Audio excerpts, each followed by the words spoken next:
നമസ്കാരം, രുചിയുടെ ലോകത്തിലേക്ക് എല്ലാവർക്കും ഒരിക്കൽ കൂടി സ്വാഗതം. അപ്പോൾ ഇന്ന് നമ്മൾ വന്നിരിക്കുന്നത് ഒരു മെഴുക്ക് വരട്ടിയായിട്ടാണ്. അപ്പോൾ ചക്ക സീസൺ ആയതുകൊണ്ട് ചക്കക്കുരു ഒക്കെ ഉണ്ട്. ഇപ്പം ചക്കക്കുരു ഇപ്പോൾ സീസൺ തന്നെയല്ല, നമുക്ക് കുറേ കാലമൊക്കെ നമുക്ക് സൂക്ഷിച്ച് വെക്കാവുന്നതാണ്. അപ്പോൾ ചക്കക്കുരു വെച്ചൊരു കിഡിലെ മെഴുക്ക് വരട്ടിയാണ് നമ്മൾ ഉണ്ടാക്കാൻ പോകുന്നത്. വേഗം പോയിട്ട് കണ്ടുവരാം.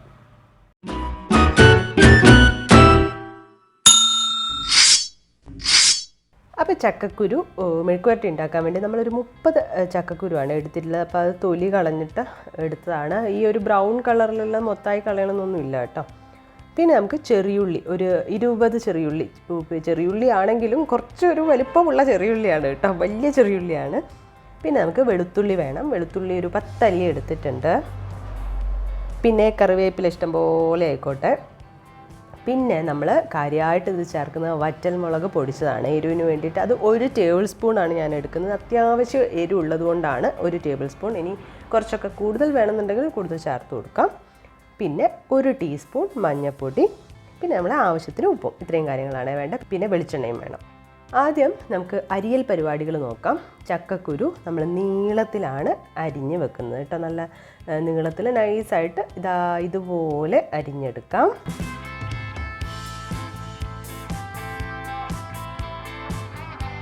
അപ്പോൾ ചക്കക്കുരുവൊക്കെ അരിഞ്ഞു കഴിഞ്ഞു. ഇനി നമുക്ക് ചെറിയുള്ളി ഇതുപോലെ തന്നെ നീളത്തിൽ അരിഞ്ഞെടുക്കാം.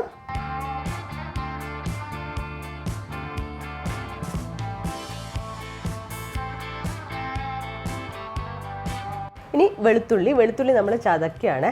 ഇത് കത്തി വെച്ചിട്ട് ഇങ്ങനെ ചതക്കുക എന്ന് പറയുമ്പോൾ നിങ്ങൾ മിക്കവാറും കണ്ടിട്ടുണ്ടാവും. ഞാൻ മിക്കവാറും ഇതാണ് ചതക്കുകയാണെങ്കിൽ വെളുത്തുള്ളി ഇങ്ങനെ കത്തി വെച്ചിട്ടാണ് ചതക്കുക. നല്ല ഈസി ആയിട്ട് നമുക്ക് ചെയ്തെടുക്കാൻ പറ്റും കേട്ടോ. അപ്പോൾ എല്ലാം റെഡി ആയിട്ടുണ്ട്. ചക്കക്കുരുവും ചെറിയുള്ളിയും അതുപോലെ തന്നെ വെളുത്തുള്ളി ചതച്ചതൊക്കെ റെഡി ആയിട്ടുണ്ട്. ഇനി നമ്മൾ ചക്കക്കുരു ഒന്ന് വേവിച്ചെടുക്കുന്നുണ്ട് ആദ്യം. അപ്പോൾ കുക്കറിലാണ് വേവിച്ചെടുക്കുന്നത്. അപ്പോൾ ചക്കക്കുരു കുക്കറിലേക്ക് മാറ്റാം. ഇനി ഇതിലേക്ക് ആവശ്യമായിട്ടുള്ള ഉപ്പ്, അതുപോലെ തന്നെ മഞ്ഞൾപ്പൊടി നമ്മൾ 1 ടീസ്പൂൺ എടുത്തതിൻ്റെ ഒരു 3/4 ടീസ്പൂൺ നമ്മൾ ഇപ്പോൾ ഇട്ട് കൊടുക്കുന്നുണ്ട്. ഇനി ഇതൊന്ന് മിക്സ് ചെയ്യുക. മിക്സ് ചെയ്തിട്ട് ഒരുപാട് വെള്ളമൊന്നും ഒഴിക്കേണ്ട കേട്ടോ. ഒരു വെന്ത് വരാനുള്ള ഒരു വെള്ളം ഒഴിക്കാം. എന്നിട്ടൊരു 3-4 വിസിൽ വരെ വെന്തോട്ടെ. വെന്ത് അടിയണ്ട കേട്ടോ. നമുക്ക് മെഴുക്കുവരട്ടി ആക്കി എടുക്കാനുള്ളതാണ്, അതുകൊണ്ട് അടിഞ്ഞു പോവേണ്ട. അപ്പോൾ നമുക്ക് കുക്ക് ചെയ്തെടുക്കാം. അപ്പോൾ ചക്കക്കുരുവൊക്കെ വെന്ത് വന്നിട്ടുണ്ട്. കണ്ടില്ലേ, നന്നായി പൊടിഞ്ഞൊക്കെ വരുന്നുണ്ട്. ഇതാണ് കറക്റ്റ് പാകം എന്ന് പറഞ്ഞാൽ. ഇനി നമുക്കൊരു പാൻ എടുത്ത് അടുപ്പിൽ വെച്ചു. ഇനി കുറച്ച് വെളിച്ചെണ്ണ തന്നെയാണ് കേട്ടോ നല്ലത്. ടേസ്റ്റ് വെളിച്ചെണ്ണ തന്നെയാണ് ഒഴിച്ചിട്ടുണ്ട്. ഇനി ഇത് ചൂടായി വരുമ്പം നമുക്കിതിലേക്ക് അരിഞ്ഞു വെച്ച ചെറിയുള്ളി ആദ്യം ഇട്ട് കൊടുക്കാം.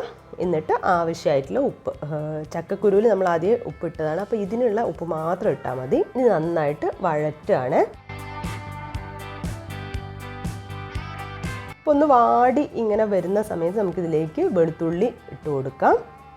ഇനി നമ്മൾ മഞ്ഞൾ 3/4 ടീസ്പൂൺ അല്ലേ വേവിക്കുമ്പോൾ ഇട്ടേ, അപ്പോൾ ഒരു 1/4 ടീസ്പൂൺ കൂടി ഉണ്ട്, അതും കൂടി ഇടാം.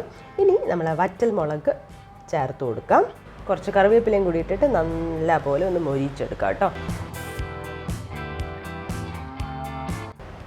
അപ്പോൾ ഉള്ളിയും മസാലയൊക്കെ നന്നായിട്ട് മൂത്ത് വന്നിട്ടുണ്ട്.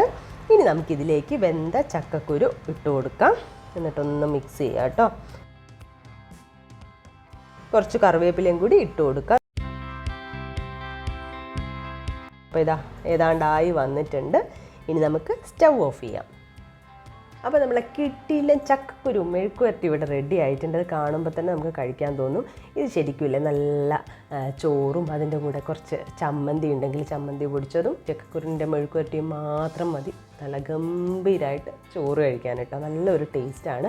അപ്പോൾ ചക്കക്കുരുവൊക്കെ ഇങ്ങനെ നമുക്ക് എടുത്തു വെച്ച് കഴിയുമ്പോൾ ചക്കയുടെ കാലത്ത് സീസണിൽ എടുത്തു വെച്ച് കഴിയുമ്പോൾ ഇതുപോലെയൊക്കെയുള്ള തരിക്കട പരിപാടിയൊക്കെ ചെയ്യാം. നല്ല ടേസ്റ്റുമാണ്.